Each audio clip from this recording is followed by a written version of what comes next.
Hello everyone, मैं विशु कुमार और आज हम बात करेंगे वेव इक्वेशन के सेकंड पार्ट की। तो अगर आप डायरेक्ट इस लेक्चर में आ रहे हैं तो आपको मैं सुझाव दूंगा कि सबसे पहले आप इसका फर्स्ट वीडियो देखें। मैंने उसमें स्टैंडर्ड वेव इक्वेशंस की बात करी है कि कैसे वेव इक्वेशंस होती क्या है और कैसे लिखते हैं। आज के लेक्चर में मैं आर्बिट्ररी केसेस उठाऊंगा और जिसमें आपको मैं सिखाने की कोशिश करूंगा कि वेव इक्वेशंस कैसे लिखें। तो ये लेक्चर आपको तभी समझ में आएगा जब आपने इसका पहला पार्ट देखा हुआ है। तो चलिए काम शुरू करते हैं। आओ, इलस्ट्रेशन नंबर 1, पहला सवाल।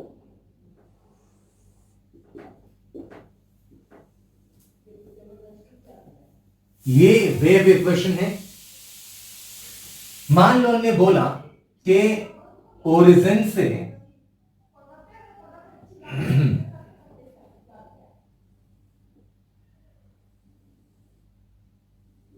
बड़ा सा आएगा और दिखेगा आपको।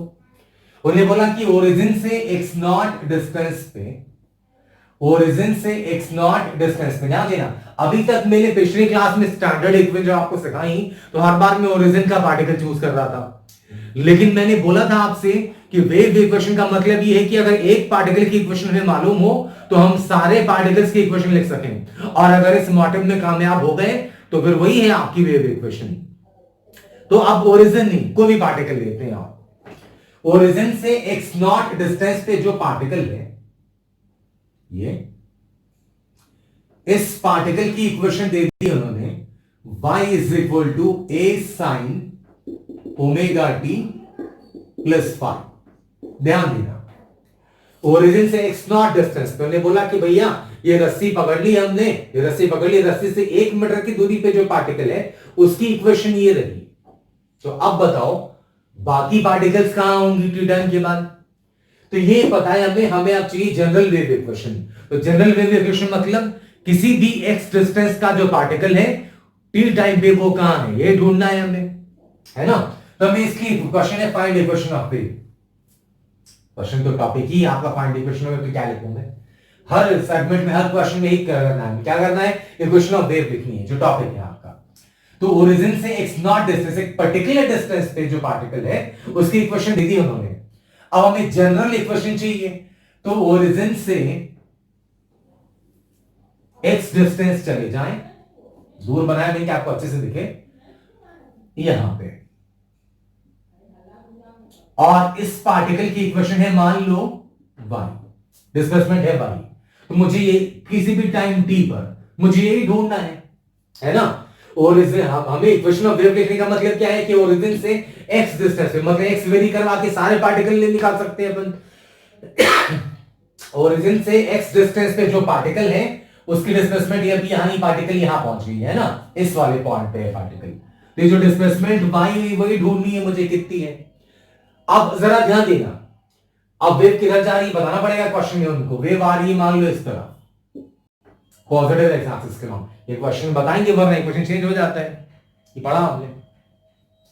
अब ध्यान दो, इस वाले पार्ट वेव इधर से आ रही, पीछे से आगे जा रही है ना, मतलब जो वाइब्रेशन, जो डिस्टरबेंस पीछे है, थोड़े टाइम के बाद वही डिस्टरबेंस आगे मिलेगा। मतलब जो, ध्यान से देखना जरा, जो डिस्प्लेसमेंट y यहां पे नजर आ रही है आपको, वही डिस्प्लेसमेंट यहां पर भी होगी, लेकिन कितने टाइम पहले होगी? यहां से यहां तक की दूरी कितनी है भाई? ये है x और ये x नॉट, ये डिस्टेंस कितना हो गया? x minus x not. तो वेव को इस वाले पोजीशन से, ध्यान से देखना, सुनना मुझे, और जरा फोटो पे, डायग्राम पे कंसंट्रेट करना। इस पॉइंट से मैं पॉइंट ए नाम दे दूं और ये पॉइंट अगर इसको बी नाम दे दूं, तो ए से बी तक वेव को आने में कितना टाइम लगा होगा? तो ए से बी तक की दूरी कितनी है? x माइनस एक्स नॉट, और वेलोसिटी वेव की कितनी है? v, वो दिया उन्होंने, तो वो टाइम लगा होगा x minus x naught by v second, इतना टाइम लगा होगा।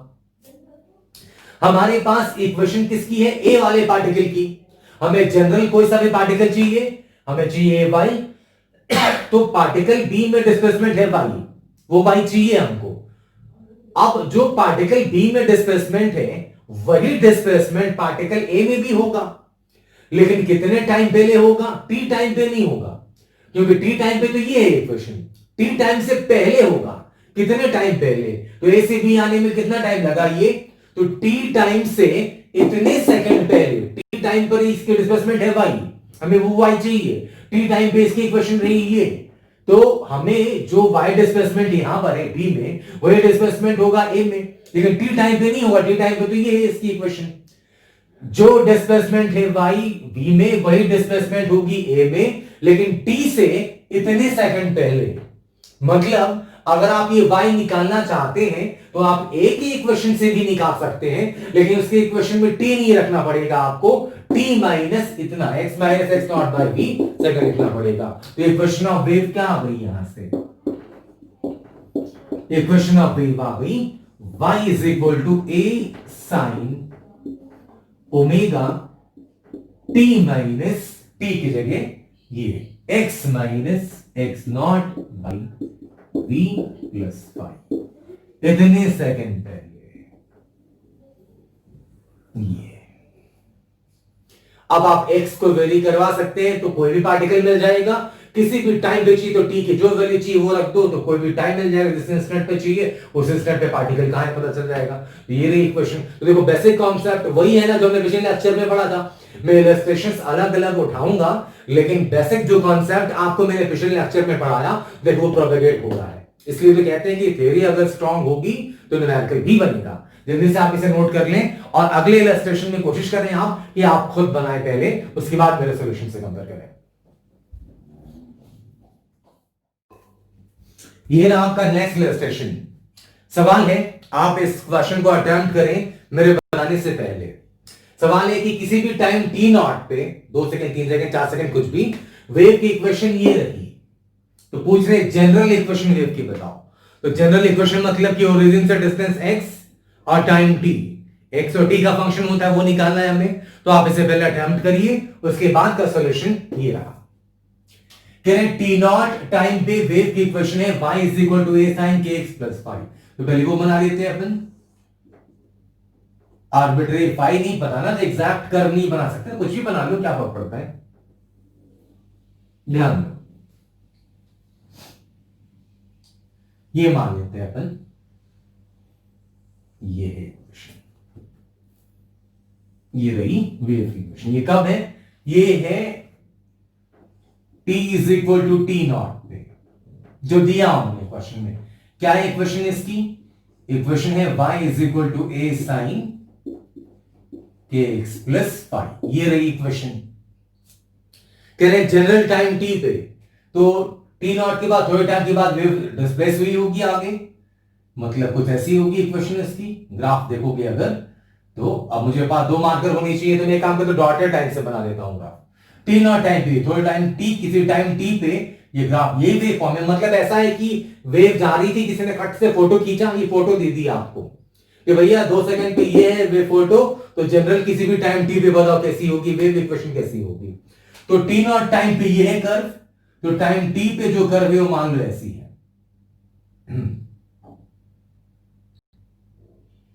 ये डॉटेड लाइन से दिखा रहा हूं आपको।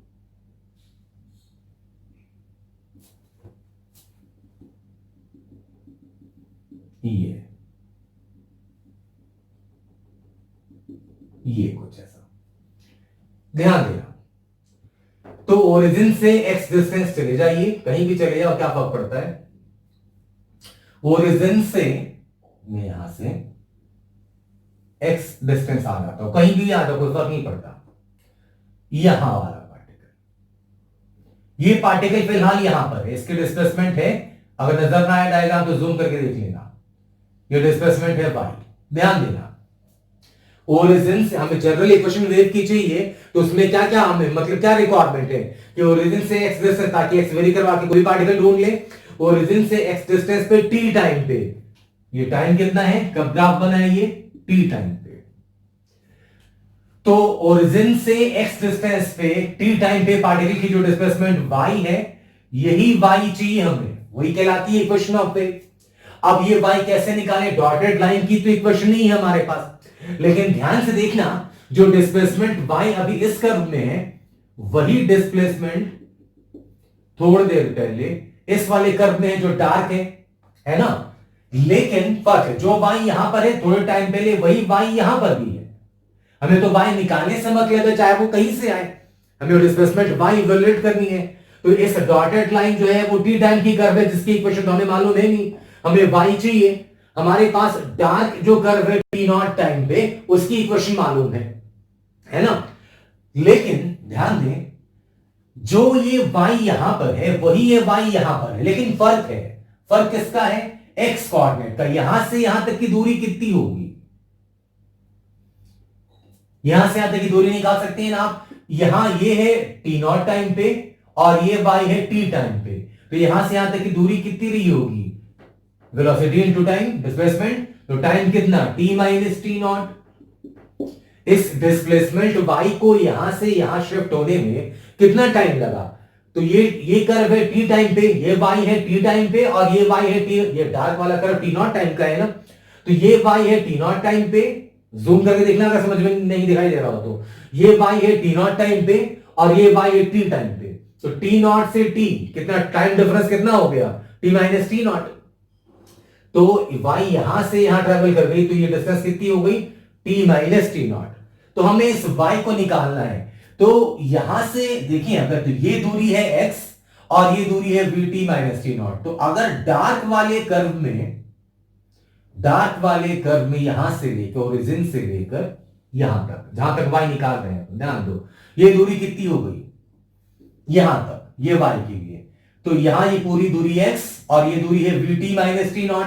मतलब ये जो दूरी है यहां से लेकर यहां तक, ये हो गई x minus v t minus T not. तो डार्क वाले कर्व में अगर x कोऑर्डिनेट आप ये रख दोगे तो आपको वो y मिलेगा जो t टाइम पे इस वाले डॉटेड कर्व में है ना। फिर से देखो, गौर से देखना जो बता रहा हूं मैं। ये t टाइम पे है डिस्प्लेसमेंट y, ये है t नॉट टाइम पे डिस्प्लेसमेंट y। थोड़ी देर पहले होगा, पीछे से शिफ्ट हो रही है, आगे वेव ट्रैवल कर रही है ऐसे। ये बताते हैं, क्वेश्चन में भूल गया था, वेव फॉरवर्ड ट्रैवल कर रही है। तो ये दूरी कितनी? ये टी नॉट टाइम है और ये टी टाइम, तो डिस्टेंस कितना, टाइम इंटरवल कितना हो गया? T minus T not. मतलब यहां से यहां तक की दूरी हो गई we T minus T not. तो ये जो दूरी है यहां से यहां तक x है और यहां से यहां तक है ये। तो अगर आप x में से we T minus T not घटा दोगे तो ये मिल जाएगा x कोऑर्डिनेट। तो अगर डार्क वाले कर्व में x कोऑर्डिनेट आप ये रख देंगे तो आपको जो y मिलेगा वो y आपको टी टाइम वाला y है। इक्वेशन ऑफ वेव क्या हो गई फिर? इक्वेशन ऑफ वेव, हमें तो y से मतलब है, तो y चाहिए अगर, तो यही y आपको डार्क कर्व से मिल सकता है, लेकिन x कोऑर्डिनेट वहां पे रखना पड़ेगा, x minus we T minus T not रख दें आप यहां से a साइन के, और x की जगह पे रखना पड़ेगा आपको x minus we T minus T not plus five. ये रही आपकी general wave equation. x very कर दे, t टाइम वेरी कर दे और किसी भी पार्टिकल की पोजीशन बता दो, आप डिस्प्लेसमेंट बता दो। तो कॉन्सेप्ट तो वही है ना कि जो अभी y है इसके पास वही y थोड़ी देर पहले पीछे था। तो कॉन्सेप्ट हर बार वही होगा, क्वेश्चन पूछने का अंदाज हो सकता है बदल जाए। अब आप जल्दी से आप नोट कर लें, और अगर थोड़ी बहुत परेशानी हुई हो तो मैं इसी जैसा एक क्वेश्चन और उठाता हूं मैं, ताकि और क्लियर कर सकूं चीजों को। जल्दी से आप रिपॉज से नोट कर लें, हम नेक्स्ट क्वेश्चन देखते हैं। अब आप देखिए नेक्स्ट इलस्ट्रेशन, इसमें मैंने स्लाइट चेंजेस करे हैं पिछले क्वेश्चन से, सबको वही उतार दिया, टी नॉट की जगह टाइम 0 कर दिया और इक्वेशन लिख दिया साइन के एक्स। अब पूछ रहे हैं जनरल इक्वेशन ऑफ वेव बताओ। तो अगर आपको बातें समझ में आ रही हो तो आप इसको अटेम्प्ट करें खुद से। उसके बाद का सोल्यूशन ये रहा, t इज इक्वल टू 0 पे ये रही इक्वेशन, तो पहले आप t इज इक्वल टू 0 पे कर्व ड्रॉ कर लें। t इज इक्वल टू 0 पे ये रही कर्व, ये कर्व है t is equal to 0, dark वाला जो है वो t इज इक्वल टू 0 पे है। अब जनरल इक्वेशन चाहिए, मतलब किसी भी टाइम t पे चाहिए, है ना। तो किसी भी टाइम t पे शिफ्ट होगी ग्राफ आगे, तो ग्राफ शिफ्ट होगी आगे, मतलब ये कुछ ऐसा, ये डॉटेड लाइन से दिखा दिया मैंने यहां पे, ये जहां तक बना दो। तो ये है t इज इक्वल टू 0 पे, और ये डॉटेड वाला जो है वो टाइम t पे। आप ध्यान दें, जनरल इक्वेशन चाहिए, तो यहां से ओरिजिन से x डिस्टेंस पे कोई पार्टिकल है, इसमें डिस्प्लेसमेंट है y। ये कर्व तो t टाइम पे है ही, और ये जो डार्क वाला है वो t इज इक्वल टू 0 पे है ना। तो मुझे ये y चाहिए। जनरल इक्वेशन का मतलब तो यही हुआ ना कि ओरिजिन से x डिस्टेंस पे कोई भी पार्टिकल हो t टाइम पे, तो t टाइम का ही प्लॉट है ये, उसकी डिस्प्लेसमेंट y कितनी है। अब मुझे ये y चाहिए, तो ये y ढूंढ सका तो x वेरी करवा के कोई भी पार्टिकल निकाल सकता हूं, t वेरी करवा के किसी भी टाइम का इस्तेमाल कर सकता हूं मैं। अब ये y कैसे लाऊं, मुझे डॉटेड लाइन की तो इक्वेशन है नहीं मालूम, लेकिन ये y अभी है, थोड़ी ये डिस्प्लेसमेंट थोड़ी देर पहले पीछे थी, मतलब ये डिस्प्लेसमेंट y थोड़ी देर पहले आपको यहां नजर आ रही थी, इस जगह पर, है ना। डार्क वाले कर्व में भी यही सेम डिस्प्लेसमेंट थी y, लेकिन ध्यान दें कितने डिस्टेंस पहले, यहां से यहां तक की दूरी कितनी होगी। डार्क वाले कर्व की पोजीशन क्या है, t इज इक्वल टू 0। ध्यान देना, डार्क वाला कर्व है t इज इक्वल टू 0 पे, डॉटेड वाला कर्व है टाइम t पे, तो 0 से t, तो ये डिस्टेंस कितना हो जाएगा, velocity into time, t minus 0 तो t रह जाएगा। तो ये दूरी कितनी हो जाएगी, v इंटू टी। ये y यहां से यहां शिफ्ट हो गया, तो कितने डिस्टेंस शिफ्ट हुआ ये, तो जब यहां था तो टाइम था t इज इक्वल टू 0, जब यहां है तो टाइम है t, तो टाइम डिस्प्लेसमेंट बराबर क्या होता है, वेलोसिटी इनटू टाइम। तो वेलोसिटी ये v, ये गिवन है क्वेश्चन, यार भूल जाता हूं बार बार। वेलोसिटी है v, और यहां से आने में टाइम कितना लगा t, ये दूरी कितनी हो गई, v इंटू टी। अब जो ये हमारा मोटिव है कि ये y ढूंढ सके कि ये y है कितना, लेकिन यही y यहां पर भी है, लेकिन हम y ढूंढने से मतलब कि है वो कितना। तो इस y को आप इस डार्क वाले कर्व से भी निकाल सकते हैं, लेकिन डार्क वाले कर्व में जो x कोऑर्डिनेट होगी, x कोऑर्डिनेट जो होगी डार्क वाले कर्व में, वो हो जाएगी यहां से यहां तक की दूरी, तो आपकी यहां से यहां तक की दूरी कितनी है, ये आपकी दूरी vt। तो अगर डार्क वाले कर्व में x coordinate x minus VT रख दोगे, यहां से यहां तक की दूरी यही है ना, x माइनस वीटी। अगर डार्क वाले कर्व के इक्वेशन में x की जगह x माइनस वीटी रख दोगे, तो वो y आपको वही मिलेगा जो आपको अभी चाहिए। तो इक्वेशन ऑफ वेव क्या हो गई, इक्वेशन ऑफ वेव हो गई y is equal to a sine के x की जगह पे रख देंगे x माइनस वीटी।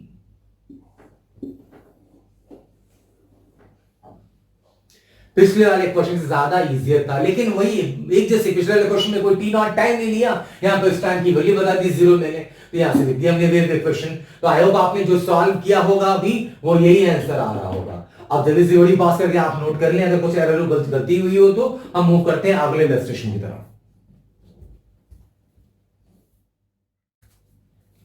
ये रहा आपका नेक्स्ट इलस्ट्रेशन। उन्हें बोला किसी भी टाइम टी पे वेवफॉर्म ये रही, तो जनरल इक्वेशन बताओ वेव की। अब आप देखो टाइम पीरियड टी बता दिया उन्होंने, जो है आपका एसएचएम कर रहा है उसका टाइम पीरियड टी है पार्टिकल का। ये जो पार्टिकल है ओरिजिन वाला, वो है a/2 डिस्टेंस पे ओरिजिन से। तो ओरिजिन वाले पार्टिकल की डायरेक्ट इक्वेशन नहीं दी उन्होंने इस बार, किसी भी पार्टिकल की इक्वेशन नहीं है आपके पास, लेकिन उन्होंने ये हिंट दिया आपको कि ओरिजिन का जो पार्टिकल है वो है मेन पोजीशन से a/2 दूरी पर। तो अब आप खुद ही इक्वेशन लिखें इसकी, जैसा कि आपने एसएचएम में सीखा हुआ है, और उसके बाद जनरल इक्वेशन वेव के लिखते हैं। वेव जाएगी पॉजिटिव एक्स एक्सिस के लॉन्ग, ये भी दिया हुआ है पॉजिटिव एक्स एक्सिस के लॉन्ग। आप ध्यान दें, ये जो पार्टिकल है ओरिजिन के पास जो है, ये मेन पोजीशन की तरफ आ रहा है या मेन पोजीशन से आगे जा रहा है, इसका अंदाजा लगा सकते हैं अपन, बिल्कुल लगा सकते हैं। वेव ट्रैवल कर रही है, तो अगर ये वेव फॉर्म कंप्लीट करोगे तो ध्यान दो, वेव अगर पीछे से ऐसे आ रही है तो हमेशा आगे वाला पार्टिकल पीछे वाले को फॉलो करेगा। जो डिस्टर्बेंस पीछे होगी, जो डिस्टर्बेंस ये देंगे हम, वही डिस्टर्बेंस आगे ट्रेवल करेगी। तो मतलब इस वाले पॉइंट पे यहां पे वही होगा जो यहां पे होगा, है ना। तो यहां वाला पार्टिकल पीछे वाले को फॉलो कर, पीछे वाला अगर अप डाउन करेगा तो आगे जाके ये भी अप डाउन करेगा। तो वेव मोशन में हमेशा आगे वाले पार्टिकल पीछे वाले को फॉलो करते हैं। तो अगर मैं वेवफॉर्म ऐसे कंप्लीट करूं अगर, तो पीछे का पार्टिकल कहां है, मेन पोजीशन की तरफ, तो इसमें भी टेंडेंसी होगी टुवर्ड्स द मेन पोजीशन जाने की। ये बात बहुत छोटी सी है लेकिन बहुत इंपॉर्टेंट है, वरना मेन पोजीशन से a/2 दूरी पर हो सकता है कि एक्सट्रीम की तरफ जा रही हो, क्या हो सकता है मेन दो पॉसिबिलिटीज बनती हैं और दो पॉसिबिलिटी से दो इक्वेशन बन जाएंगी एसएचएम की, दो वेव इक्वेशन लिख दोगे, गलतियां हो जाएंगी फिर। इसलिए बोला मैंने अलर्ट रहिए, आप वेवफॉर्म कंप्लीट करेंगे तो पीछे वाला पार्टिकल कहां है, पीछे का पार्टिकल मेन पोजीशन पे है, नीचे है, नीचे नीचे मेन पोजीशन नीचे की तरफ है ना ये ऐसा। तो इसलिए इस वाले पार्टिकल पे जो अभी यहां पे दिखा रहे हैं ओरिजिन के ऊपर जो दिखा रहे हैं, इस पार्टिकल में टेंडेंसी है टुवर्ड्स द मेन पोजीशन जाने की। अब जरा इसकी एसएचएम की इक्वेशन लिखते हैं अपन, वही सर्कल डायग्राम जो सीखा था हमने, ये प्लस है ये माइनस है, a/2 पोजीशन पे दो पार्टिकल्स हो सकते हैं।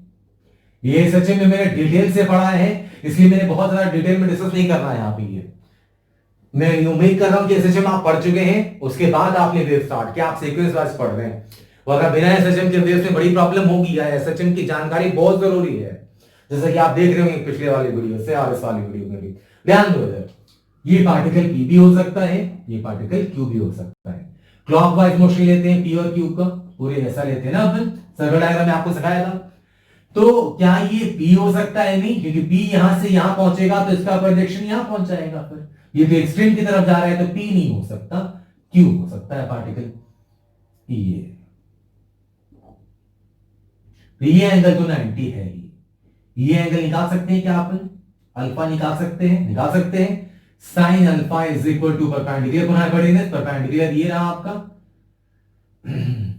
परपेंडिकुलर बनाए हाइपोटेन्यूज से अच्छा कॉस अल्फा से निकालिए, परपेंडिकुलर निकाल सकते हैं, कौन करता हूं हम करें, कॉस अल्फा बेस है a/2, हाइपोटेन्यूज जो एम्पलीट्यूड है आपका, तो कॉस अल्फा की वैल्यू 1/2, अल्फा आ गया 60 डिग्री। ये आप एक वैल्यू, मतलब ये जो पार्टिकल है आपका ओरिजिन के ऊपर, इस पार्टिकल की इक्वेशन ये रही, y is equal to a sine omega t, और ये टोटल एंगल कितना हो गया यहां से यहां तक, ये से लेते थे ना अपन सर्कल डायग्राम में, तो 90 प्लस अल्फा, तो प्लस 90 प्लस अल्फा, तो y इज इक्वल टू आ गया a sine omega T, alpha कितना है 60 डिग्री, तो अल्फा 60 लिख दो इधर, 60 ओमेगा टी प्लस 150। अब जनरल इक्वेशन चाहिए आपको वेव की, तो जनरल इक्वेशन के लिए यहां से x डिस्टेंस पे चले जाइए और कोई पार्टिकल ले लो, ये y चाहिए आपको। तो ये तो शुरू में मैंने शुरुआत में जो पहला क्वेश्चन पे पढ़ाया था आपको, उसमें a sin omega t plus y लिया था पिछले वाले लेक्चर में, इसकी इक्वेशन तो आई गई ना, तो जो यहां पे होगा वो यहां पे होगा, थोड़ी देर के बाद होगा, तो इक्वेशन ऑफ वेव क्या हो गई, इक्वेशन ऑफ वेव हो गई y is equal to a sine, क्या लिखा था हमने कि जो y यहां है वही y यहां पर भी होगा, लेकिन थोड़ी देर पहले होगा, है ना, ऐसा ट्रैवल करिए ना वेव, तो जो डिस्प्लेसमेंट y यहां नजर आ रही जो चाहिए आपको निकालनी है, यहां से x डिस्टेंस पर y वही तो निकालना है आपको, तो जो y यहां पर है वही ओरिजिन वाले पर भी होगा, लेकिन थोड़े टाइम पहले, कितने टाइम पहले, वेव को यहां से यहां आने में कितना टाइम लगा होगा x, तो सॉरी x डिस्टेंस है ना, तो टाइम कितना लगा होगा, x/v सेकंड का टाइम लगा होगा, मतलब वही y आप ओरिजिन वाले पार्टिकल की इक्वेशन से भी ला सकते हैं, लेकिन वहां t ना रख के क्या लाना पड़ेगा, t minus x/v, omega t minus x/v plus 150 degree. फिर से बोल रहा हूं मैं कैसे लिया, ये मैंने पिछले वाले लेक्चर की शुरुआत में चीजें मैंने डिटेल में समझाई आपको, कि जो y यहां पर है वही y ओरिजिन वाला पार्टिकल उसमें भी होगा, ओरिजिन वाले पार्टिकल की इक्वेशन आ गई हमें, तो आप इसका फायदा उठाते हैं अपन, तो जो y यहां पर है वही होगा ओरिजिन वाले पार्टिकल में भी, लेकिन थोड़े टाइम पहले, डिस्टर्बेंस ऐसे आ रही है तो थोड़े टाइम पहले होगा, तो वेव को यहां से यहां आने में कितना टाइम लगा होगा, यहां से यहां दूरी x है तो टाइम लगा होगा x/v, तो इस पार्टिकल इस वाले पार्टिकल की इक्वेशन में t ना रख के, t से पहले हो रहा है ना, t से पहले हो रहा है, तो t ना रख के t माइनस x/v रख दोगे, वही वेव इक्वेशन। अब आप t को वेरी कराएंगे तो किसी भी टाइम इंस्टेंट पे y निकाल सकते हैं, x को वेरी कराएंगे तो किसी भी पार्टिकल के डिस्टेंस पे निकाल सकते हैं आप। ये रही आपकी वेव इक्वेशन। तो इक्वेशन ऑफ वेव का ये सेकंड लेक्चर आज यहीं पे खत्म होता है। मैंने कुछ इलस्ट्रेशंस के जरिए आपको इस लेक्चर को मैंने दो पार्ट्स में बांटा, क्योंकि one of the challenging topics है वेव्स का। लोगों को समझ में नहीं आता, लोग रट लेते हैं। मैंने बहुत लोगों को देखा है ऐसा। आप प्लीज कोशिश ना करें इसे रटने की। ये सारा का सारा कॉन्सेप्ट है, और जब कॉन्सेप्ट है तो अपन समझ सकते हैं और वेराइटीज ऑफ क्वेश्चंस बना सकते हैं। तो जो बेसिक कॉन्सेप्ट मैंने आपको कन्वे करने की कोशिश करी है उस पर आप स्ट्रेस दें और रटने की कोशिश बिल्कुल ना करें। तो अगर किसी किस्म की परेशानी हो, कोई भी चीज हो रही हो, और आप तो मुझे फीडबैक कमेंट से बता सकते हैं। मिलता हूं मैं आने वाले क्लासेस में नए टॉपिक के साथ। तब तक अपना ध्यान रखिए। Thank you so much. जय हिंद, जय भारत।